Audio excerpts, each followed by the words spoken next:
indie game garden.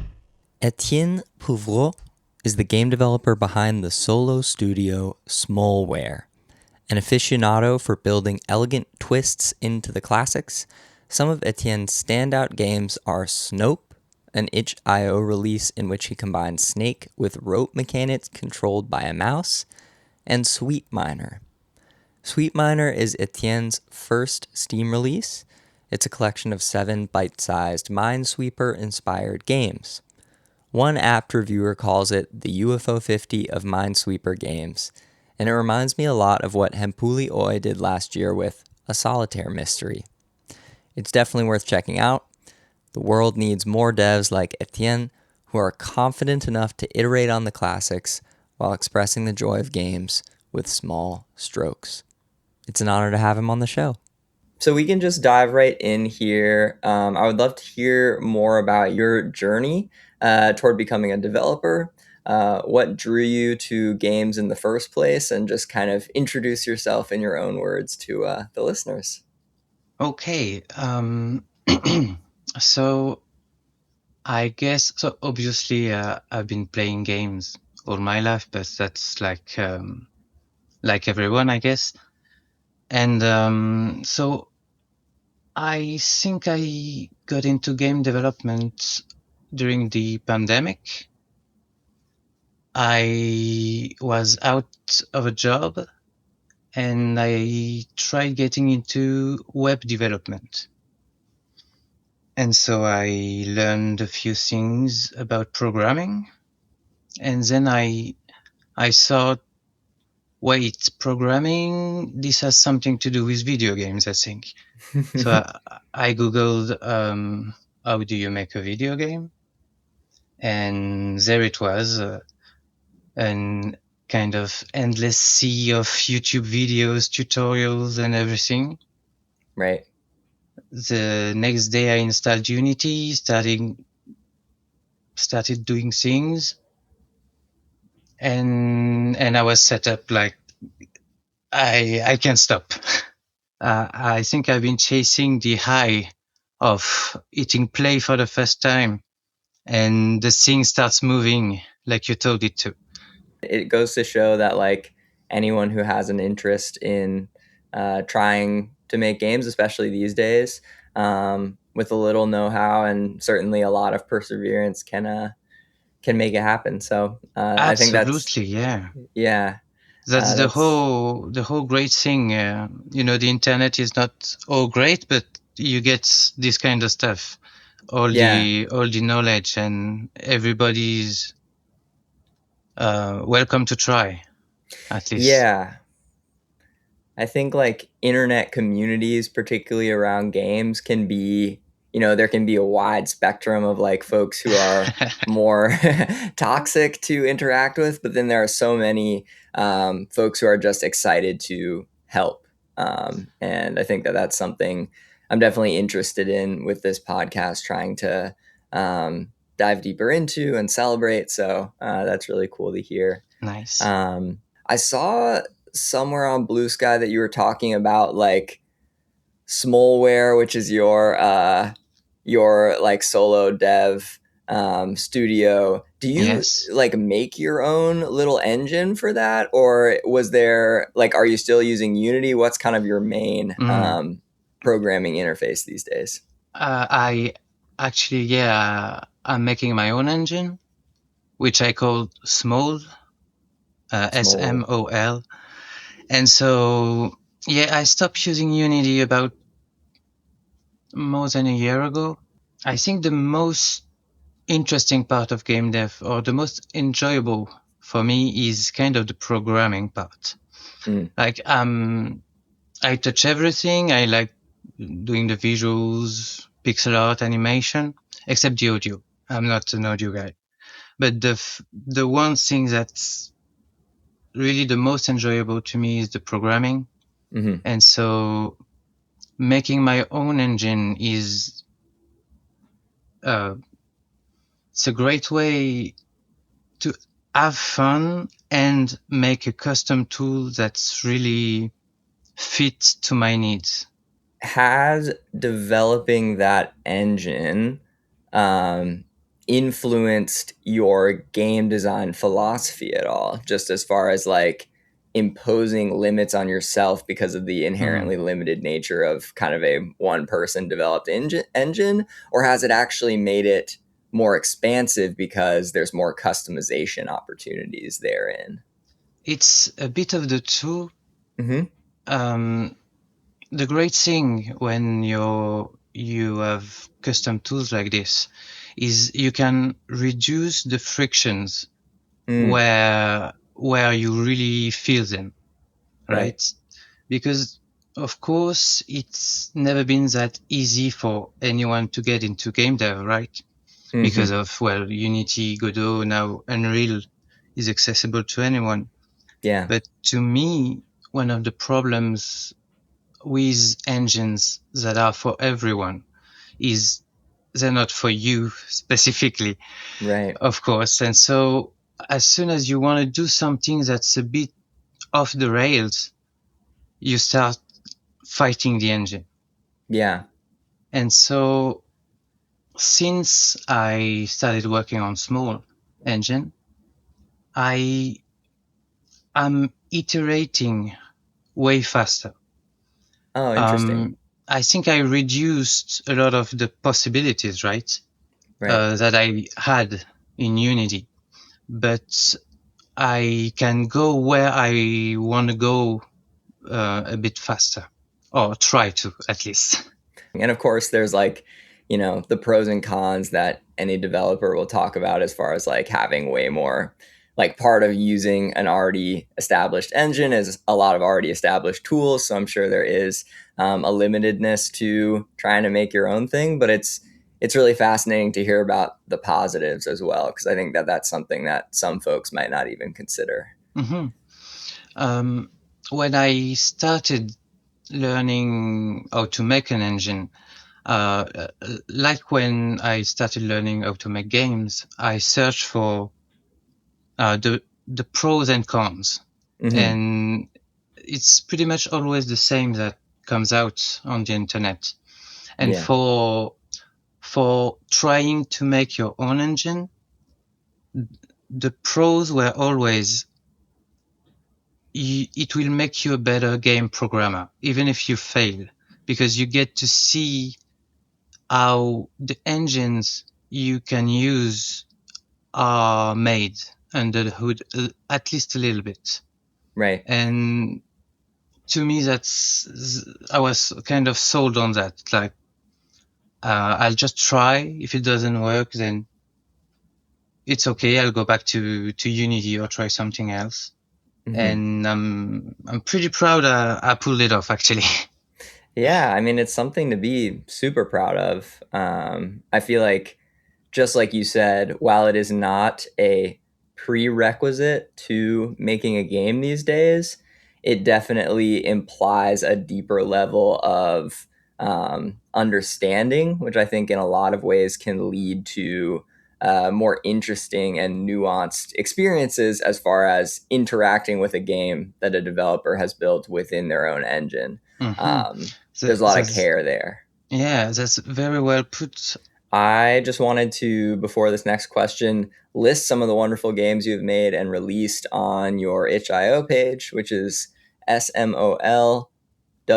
smolware.itch.io. So smolware.itch.io. If folks want to check that out. There's Pong War, Sudoku Collapser, One Way Quest, Dark Fuel, and Loop Around, among others.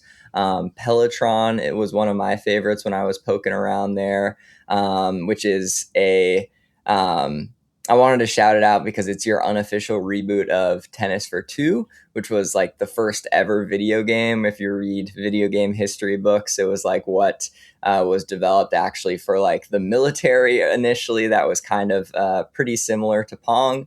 And these games have a minimalism in common that belies their beauty and overall depth. So essentially, I just think, in my humble opinion, you make games that feel deeper than they appear on the surface. So I'd love to hear more about your game design philosophy in particular. in games like Pandemonium, which was your take on kind of a mini chess style game, SNOPE and Sweepminer, which was Mm-hmm. your first Steam release. Your elegant innovation on classic tabletop and computer games expresses a simple confidence that I find very endearing. What draws you to this kind of design that sees you iterating on these classic games? First, thank you very much. Of course. What you said about depths and being having more depths and what they look, that's kind of really what I'm aiming for. I'm Mm-hmm. trying to. That's kind of my northern star, to find the idea that will bring the most depths, but being very simple. Mm-hmm. And so first about the minimalism, that's really my jam. Not necessarily abstract, the famous programmer art, basic shapes. It can be more representative, but I love when you get that balance Mm-hmm. between the informations you can transmit and the amount of details and noise. I'm a big fan of comic books Mm-hmm. and bande dessinée in French, we say.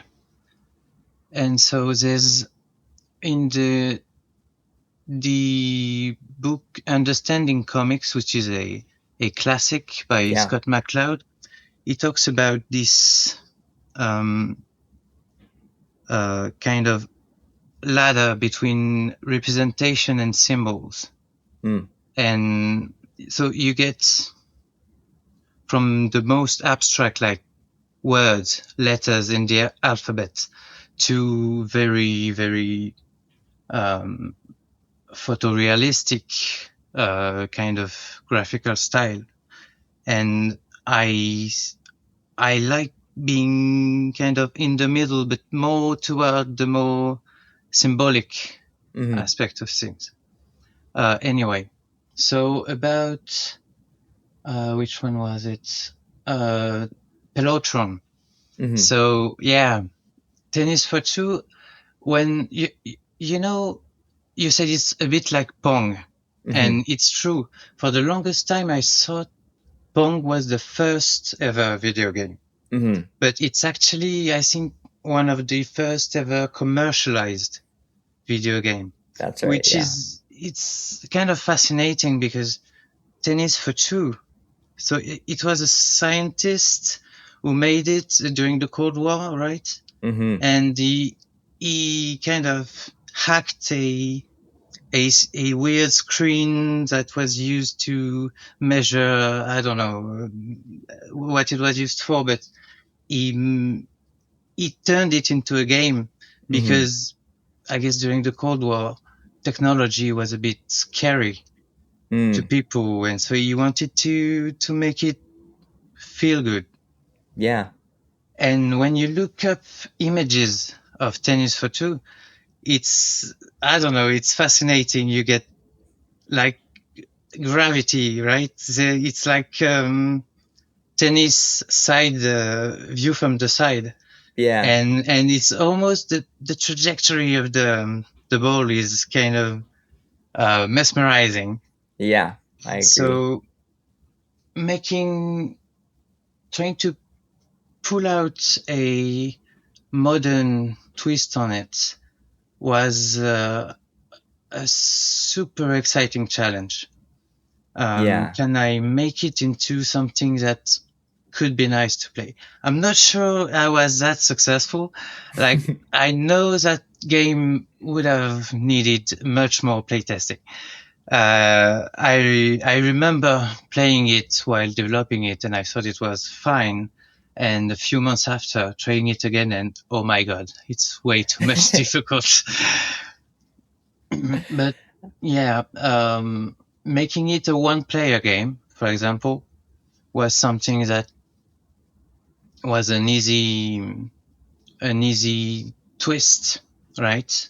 Mm-hmm. And I'm kind of always looking for that kind of um, can I bend something that is at the basis Yeah. of this thing.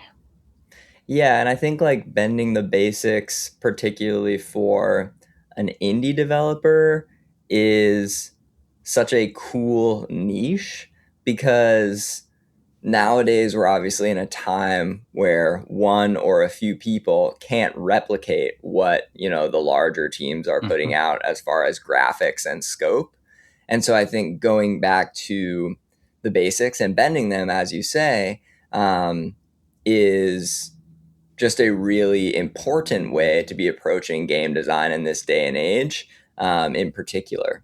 So I wanted to congratulate you on that, and also say like, just celebrate that these games are out on Yeah, itch.io, just there to play for anyone who wants to. thanks. So yeah, folks should definitely go check that out.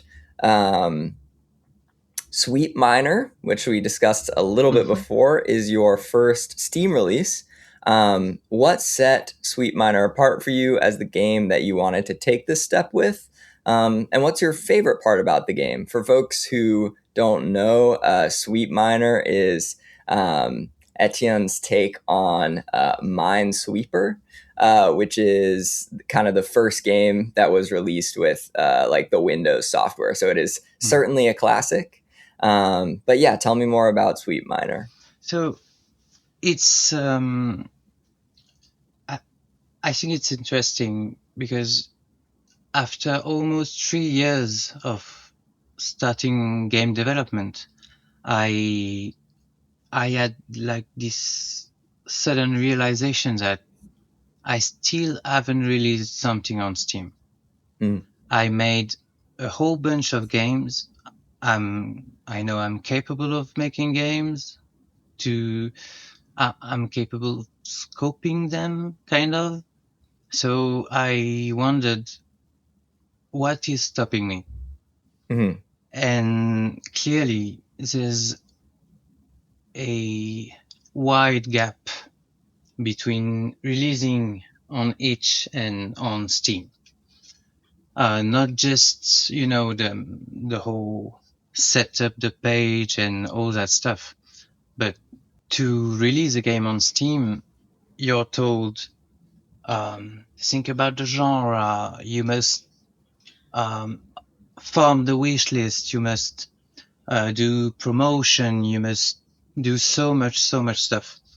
And so for a first game, it's just so much to take, Mm-hmm. so much to worry about.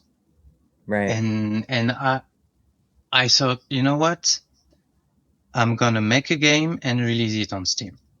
I'm gonna make a game I want to make, and the goal is not commercial success for this one. It's really like crossing this pseudo barrier. Right. And I, I, I set myself to make a game in 3 months, which I pretty much managed to do. And so it's 7 micro games. I did those with my own engine, which was really, really a good stress test Oh for yeah. it. And the other question was what I like the most about the game. So I guess Yeah. it's that it's out, but also, yeah, I think visually, I really like how it ended up. Me too. Yeah.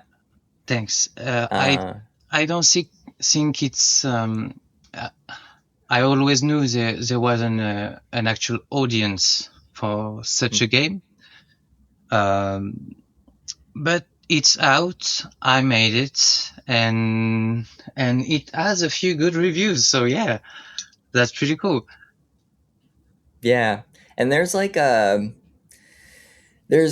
a self-confidence about what you just said, as far as like, I recognize that this isn't going to be a huge commercial Mm, success. I recognize this is mainly for me, but like the pride in that and the pride in your voice, even when you say it, is like it comes through. And I think that that's really what I'm interested in celebrating on this show, is like, even if, you know, only a few people access it, like those people are sharing with you an experience that is special. So that's great. And I did love the look of it, especially like the kind of introductory screen where it looks like you're kind of in a Windows OS. Yeah, And the clicking main on menu, the main menu, the yeah. main menu. Yeah. And building on that, one of the things that struck me about Sweepminer was the lack of tutorialization. Just when you hop in, you're served this screen, and you can click on, I believe it's one of 7, Minesweeper variations. And in spite of this choice to not have much of a tutorial, the game feels welcoming thanks to its sound design, low stakes presentation, as we discussed, and just the overall like design and feel of the game. I'm wondering how much like does trusting the player come into your game design philosophy? Is it an intentional choice, or is it more just how you always envision making your games? It's kind of trying to find balance between too much information, tutorial, too much text, too much like before you play, I'll show you a video of how you're supposed to do it, and not giving enough. There's a lot of people celebrating games where you have everything since the start, and the game design makes you discover that you can actually do much more than what you thought. I'm really, really interested in that. I think it's a very elegant way to give everything to the player, and Yeah. to guide them without hand holding. Yeah, definitely. And I think one of the reviews on your Steam page says Sweepminer is the UFO 50 of Minesweeper games, which obviously, you know, UFO 50 was developed over eight Yeah, years by a big team, and or relatively big. it's 50 games, 50 and it's games. I don't Yeah. think I deserve this one, but I'll take it. Yeah, but anyway, like what I was just gonna connect that to is kind of like it reminded me of like a game from UFO 50, like Planet Zoldath, where you're like given nothing and you're just walking around an alien world and like discovering stuff. Or a clear example that was like a smash hit, obviously, recently is like Animal Well, where it's like there's a lot of layers to the game that they don't tell you about. And I think like obviously not to the depth of those games that were developed over so many years, but I saw a similar ethos in Sweepminer, and that is also what really draws me to games and draws me to talking to developers, is like being able to see similarities across these games that have no graphical similarity, that have no, like at their core, they're so different, but it's that kind of like sense of discovery, like you talked about, that draws them together. And I think that's really special. So good job. Thanks. I was going to ask, and you slightly already answered this, but do you envision an audience when you're designing games in general, not just Sweepminer, but in general? Or do you make these games mainly for yourself and to fulfill this creative drive within you? Well, I guess the creative drive comes first. I'm actually trying to think more about the audience now. It's pretty difficult separating the video game industry and I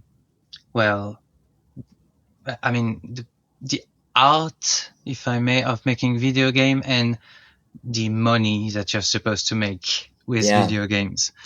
I think if you only make games as products, then you get lost in the convolution, all the details of um, of working. And if you still get to make games because you want to make games and because you have something else than in terms of what drives you to making games, then it's not just work in the long term, because I don't want to spend all my game dev career making products, right? Right. I got to, and I got to do it better. But yeah, I think we're a lot that there's a lot of people like me who want to make games, to make money, to make games, right? Yeah, I think that's also an important message for, consumers of games to hear, is like not only being particular about where they're putting their money as far as what games they want to play, but also being particular about where they're giving their money, to like what kind of entity, so like Yeah. giving your money to Assassin's Creed 1 million or Mhm. whatever variant they're on, in my opinion, and I'm sure in most people's opinion, would be very different than, buying Sweepminer for $3 and, not supporting you wholesale, but showing you that we want more, Mhm. and so in that kind of spirit, if I gave you a megaphone that could reach all the people who identify as game players but Mhm. have no interest necessarily in making games, what do you wish they could know about the developers like you whose art they consume? Oh, um, that's a tough one, actually. I'm not sure. I'd Yeah. say, yeah, that there has to be a developer for you as a player. So doing something that really connects with you. Maybe is difficult to find, but I'm Hmm. sure, there's so many game devs these days. And I think a lot of us are doing very personal work. Hmm. And I think that's where people can connect with what we do, which Yeah. is, I think it's fine liking big production, games, AAA and all that stuff.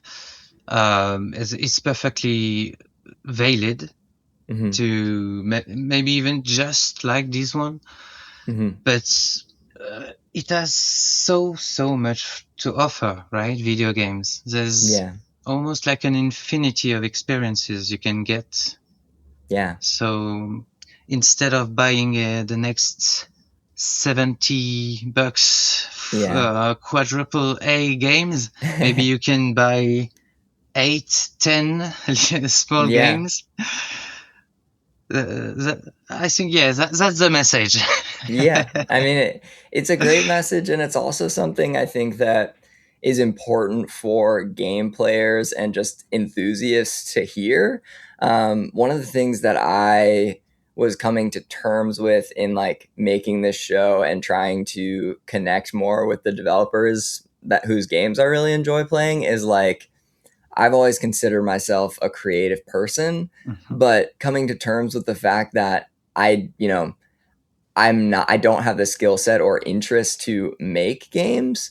I think there's a such a creative and nourishing aspect to play that kind of goes under the radar these days Mm. because we're wrapped up in a society that is very much like you are what you make, you are what you produce.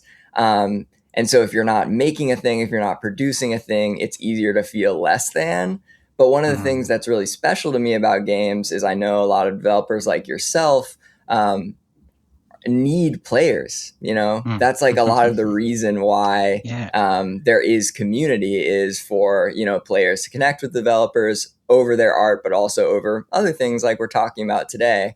And I just think I want to encourage people maybe who have no desire to make games, to treat their the time that they spend playing games as creative time and as time that they can get to know themselves better, in addition to the developer whose games they're playing.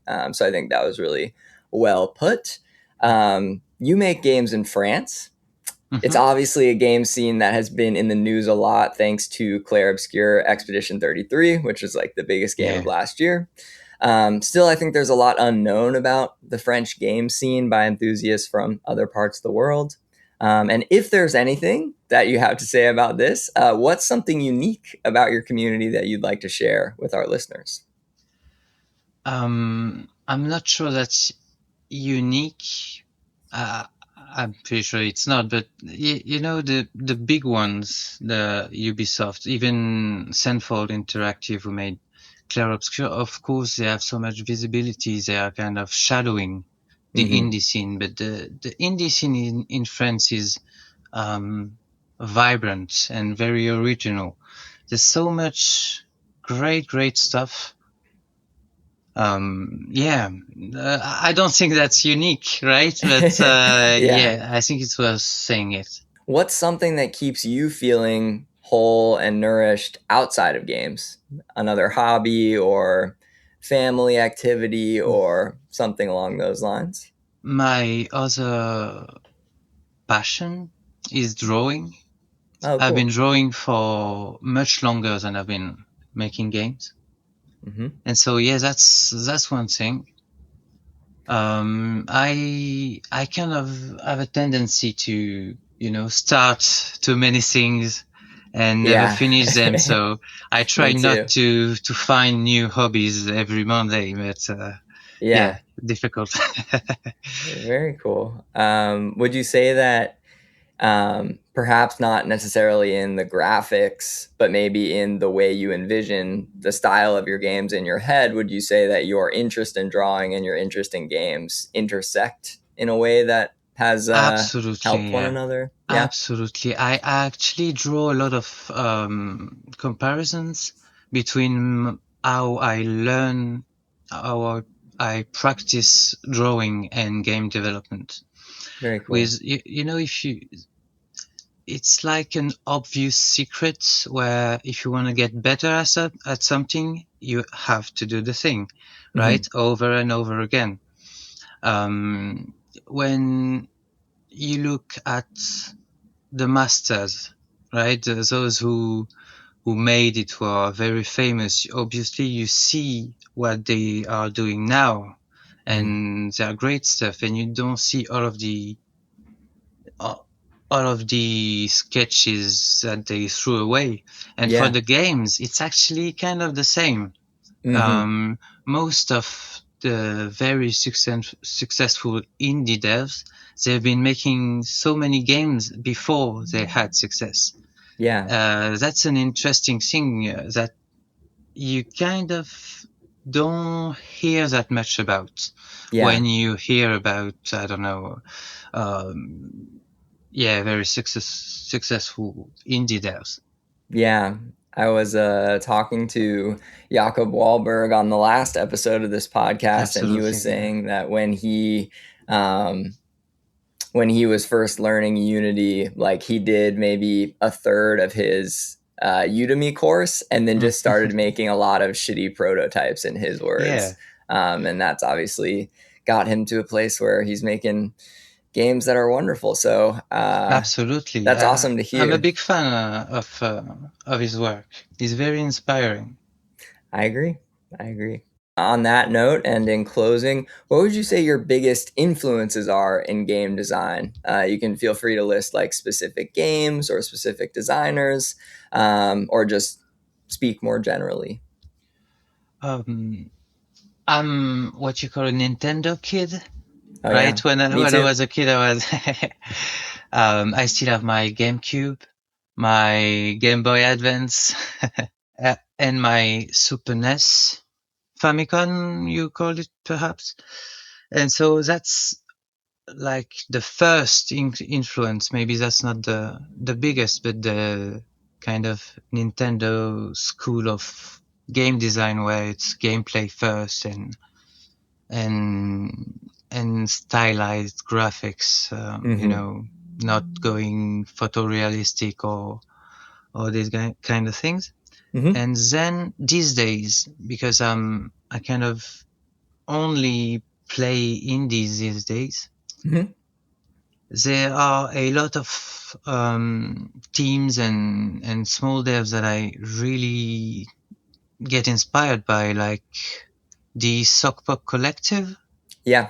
Yeah, Yeah. yeah, I know their stuff. They're the ones that make like so many games, right? Because it's exactly. a group Yeah, of devs and they release like it's almost like is it a game a month or even I quicker than think that? it was Yeah, it was. for a very very long time, and so Yeah. they have a backlog that's just Yeah. absolutely crazy, and you get so many um, games that are out of this world, like that, so originals. Yeah. They have a few very very successful ones, I think, Mm-hmm. like Similand and the card game. I can't remember the name, but Is it a that Stacklands? Is exactly, that them? yeah, Okay, yeah. precisely. Yeah. Uh, um, and there's actually a smaller French studio that does something similar that really inspires me. Punk Cake. Okay. I've never heard of Um, them. you can find them on Blue Sky, by the way. Oh, okay. I'll have to follow them there. Perhaps they'll be interested in talking with you. Yeah, I would That'd be love nice. that. I'd love to hear them. Okay. Yeah, that's good to know. How do you spell that? Punk Oh, punk. Gotcha. Cake. Cake. Gotcha. Oh yeah, is it punkcake.club? Yeah, here we go. I'll give them a follow and reach out. Yeah. Nice. What's been one of your favorite games by Punk Cake? Um, so their most successful is Shotgun King, which Oh, is I didn't even really realize they nice. made that. Yeah, I Yeah. own that one. Yeah. And my favorite is actually one that is not as famous. It's a very weird one. It's called the Detergenov study, and it's super weird and, well, minimalistic. So I guess, yeah, there's something. You're in a Petri box. It's one of those little Like a circular petri dish. Yeah. Petri dish. Okay. Yeah. And you have to avoid the bacterias and collect them, which gives you power-ups and skills.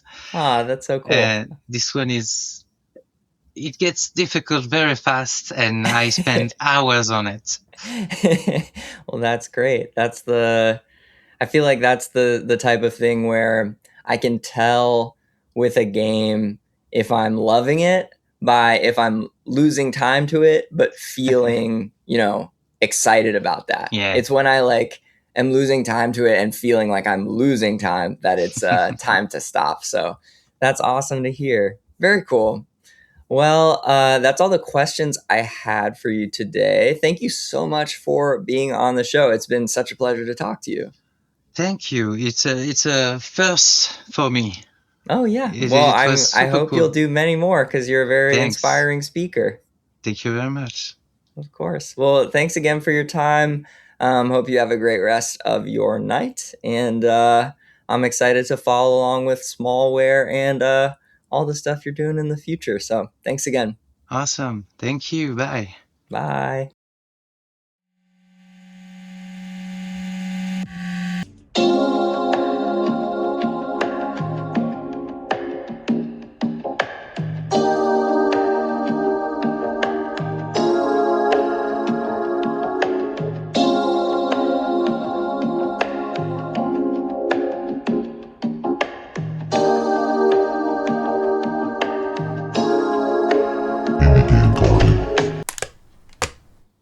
And there you have it, folks. Etienne was such a lovely person to talk to.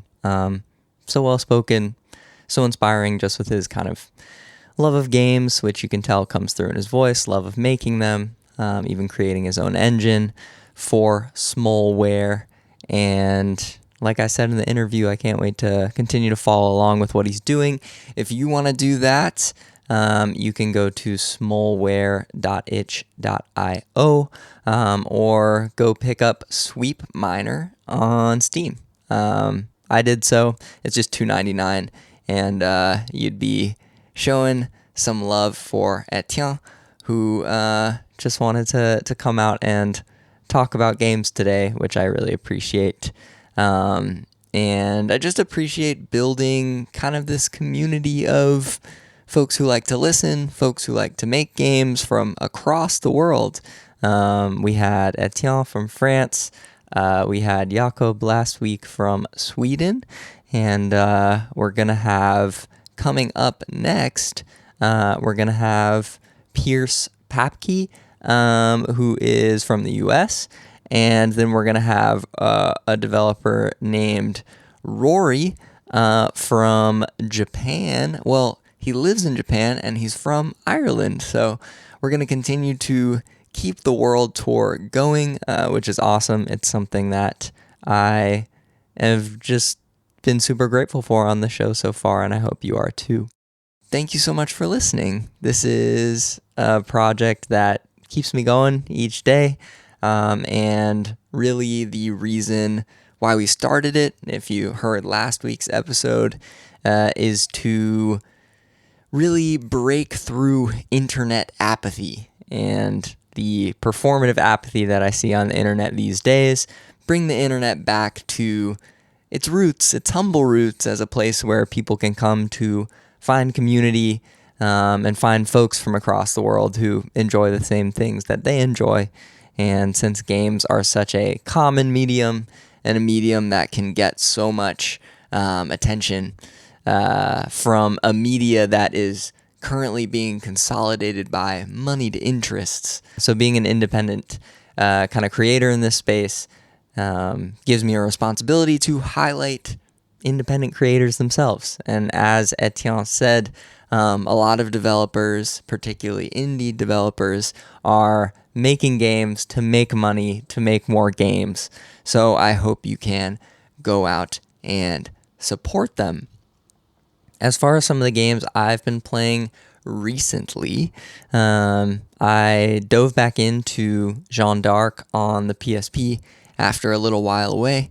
It still holds up and actually has been a bit of a balm for a time where I know my partner Jamie and I, for our other podcast, have been a little bit burnt out on sifting through some games that feel like they have not enough care put into them or have modern design sensibilities made to go viral and don't have the barrier to entry that a console like the PSP had to develop for. And while I think it is awesome that we have an internet of things that can support a lot of different projects, sometimes reaching into the past, reaching into retro games can feel like a cool palate cleanser. And that's exactly what the PSP has been doing for me. Additionally, I've been playing the games of the folks who are coming on this show. So obviously, all of Etienne's smolware games. I'm also going to check out some Punk Cake games, which he recommended. So there is Shotgun King, The Final Checkmate. There is the game that Etienne mentioned called the Turgenev Study. That is Turgenev. That is the Petri Dish game. There's another game that I purchased called Shroomkitect. That's a little like life sim where you're using your little shroom characters to go out and do idle tasks and build a better mushroom hut. There's a lot there, so I'm going to check those out a little bit more. I've also been playing Murder of King Lear, which is Pierce Papke's game, who I'll be interviewing soon. Fox Haunt, which was the developer from Ireland and now lives in Japan game, Rory. And then also Horror Veil, a game created by the developer Batworks, and I'm going to be interviewing the lead designer and art lead on that game, Dustin, sometime in the future. So lots to look forward to. Another thing I picked up just to see how it is my first Ace Attorney game. The on-ramp that I chose for that is the Great Ace Attorney Chronicles, which is the one set in a more historical fiction environment, and I've been enjoying that. I found that it's a good lunch game since it's very interaction light, and I'll be working my way through that as well. So if you're an Ace Attorney fan and want to tell me more about it, or if you just have feedback on anything we've talked about in this interview, please hit us up on Blue Sky, on Instagram, email indiegamegarden@gmail.com, and on those other platforms we are just at indiegamegarden. Love connecting with the community, and actually on Blue Sky I'm just Darth Malks. That's my personal account, but I post about this show on there too. Maybe I'll start a show account at some point, but right now it's DARTHMALKS. One last gaming experience this week that I was really excited to share with you all is I have this little green Anbernic handheld in the, I believe it's a RG35XX something. I'm not a big naming conventions guy with the retro handhelds, but I emulate games on it. I haven't picked it up in a while. It's got that clamshell form factor, so I feel more comfortable bringing it on like the train than my Steam Deck, say. So I was thinking of a game that I could get into just in like little bursts, pick up, put down on the train type of thing, and I actually picked up Chrono Trigger, which I'd never played before, but of course have heard of as like the collaboration between Final Fantasy folks and Dragon Quest folks for the Super Famicom, and it's been touted as one of the greatest games of all time by a lot of folks I respect. So I picked it up yesterday during a commute, and wow, even just in the first, I only played like, I think about 15 minutes of it on my commute, but I can tell why. So I'm going to continue playing that and interacting with it. Might even make some content about it over on my YouTube channel just because I was quite taken by it, and I imagine I will continue to be. So if you haven't played Chrono Trigger, now's a great time. You can pick it up on Steam or, of course, emulate it if you have purchased the game. So please do that and keep the spirit alive. Yeah, folks, I mean, that's kind of all I have to say today.